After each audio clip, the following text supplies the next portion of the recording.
Welcome to Coruzant Technologies, home of the Digital Executive Podcast. Welcome to the Digital Executive. Today's guest is Al Kingsley. Al Kingsley is the CEO of EdTech company NetSupport and is also the chair of two multi-academy trusts and a local school governors leadership group in the UK. NetSupport produces a range of solutions, including a cloud-based remote learning solution and an IT asset management solution to manage and support IT assets across a school or district network. His new book, My Secret EdTech Diary, publishes this early July from John Catt Education Limited. Well, good afternoon, Al. Welcome to the show. Hi there. Thanks for inviting me on. Absolutely, Al. I appreciate it. And I know that you're hailing out of the great country of England, the UK. And I appreciate you jumping on and traversing these time zones and the globe to be on this show. So thank you. So, Al, we're going to jump right into the questions here. Let's talk about your career. It's in technology, in EdTech or education technology, as a speaker, and now you're the CEO at NetSupport. Could you share with our audience the secret to your career growth and what inspires you? Well, thank you. Yes, it's been a busy one. There's about 30 years under my belt so far, and you're right. I'm CEO of NetSupport and have been for many, many years. And I suppose the key for me is, like most things, particularly the technology sector, it's a constantly evolving sector, probably more evolution than revolution. But every now and again, a hot topic, digital disruption, you get a chance to do something that's a little bit more innovative. And that aligns really, really well with my passion for education, where often we're building on the shoulders of others, and it's about fine-tuning and reacting to challenges, no less than what we've seen in the last 18 months. So, I've been very, very fortunate to be involved not only in developing the right solutions, but really being embedded in the activities within schools, within my role chairing multi-academy trusts here in the UK. And that allows us to kind of make sure that, co-production is at the heart. And I think that's a really strong message for anybody that's working in the sector. It's very much about, you might have a sense of your customers' needs, but it's always important to actually be involved and understand so that you hit the mark from the start. That's awesome. And the fact that you're in the education sector, I think that's, the learning aspect of it. The way I look at it is that you're at the ground floor with people and you're actually the instructor kind of facilitating this whole process as you usher in new technologies and new learning. And like you said, occasionally it gets disruptive, right? So I love that. Absolutely. I think the really nice message on that is, we're all lifelong learners. And it's kind of important to remember that. Absolutely. So thank you for sharing. Well, Al, we're going to talk about the pandemic a little bit. It's that horrible word that we've had experienced the last 15 months, right? So hopefully it's starting to lift. And so the question is, what do you see changing in schools regarding technology use? And is it an opportunity for growth in that sector? Thank you. It's a really good question. And I think the most important thing is recognizing that, the conversation about the role of technology in education, the EdTech narrative has been around a long time, but COVID has really been an amplifier to that narrative and discussion because it's been forced to the top of the agenda in many cases. And I think we identified a few really key questions. The first was, what technology do we have right now and what works well? And sometimes there's a gap in really measuring impact. The second was, what tools and solutions are out there that we can select? But more importantly, how do we pick the right ones? Which ones are evidence-based or research-informed? And which ones are just shiny, promising the earth?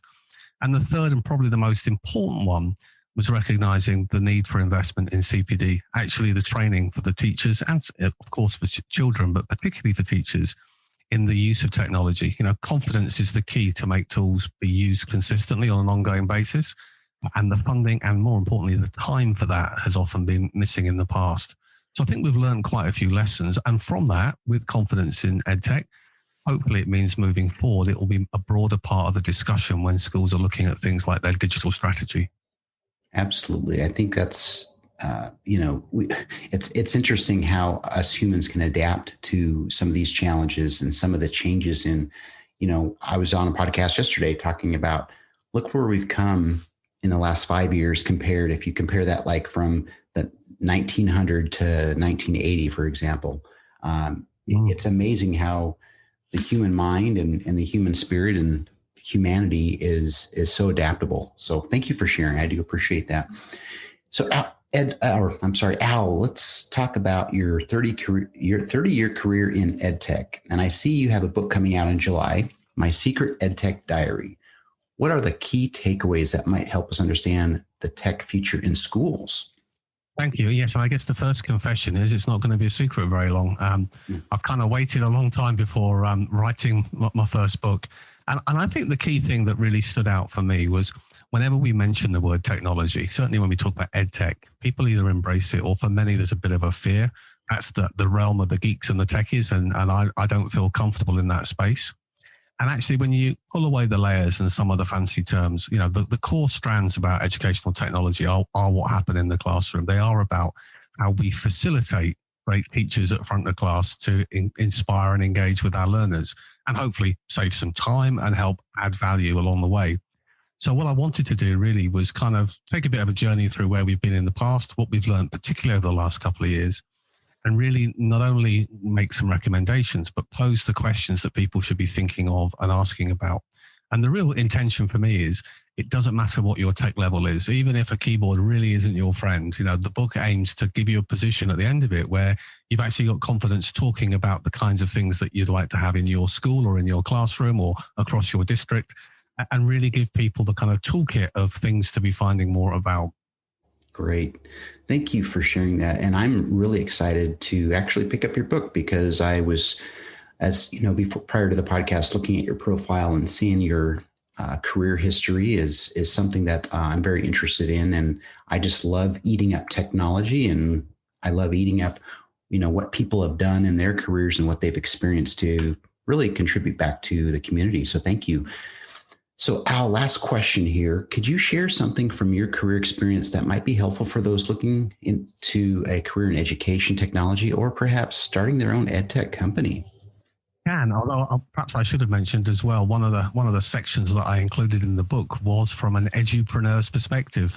Often the number one question I get asked is by educators who are looking to step out of the classroom and have a foot in the commercial world and asking about how do I take an idea and turn it into a product.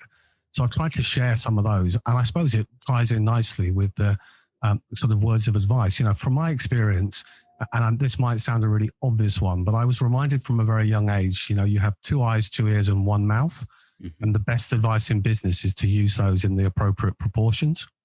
And from that, what I mean, particularly in the education space, is it doesn't matter what great innovative idea you've got in your head that you want to launch as a solution. The real success ratio, the real elements that make the product what it is are the nuances that you get from listening and seeing what's happening in your chosen business area, in my case, in education. So understanding that it's a constantly moving landscape. All the time, children are having different needs and there are new opportunities with technology.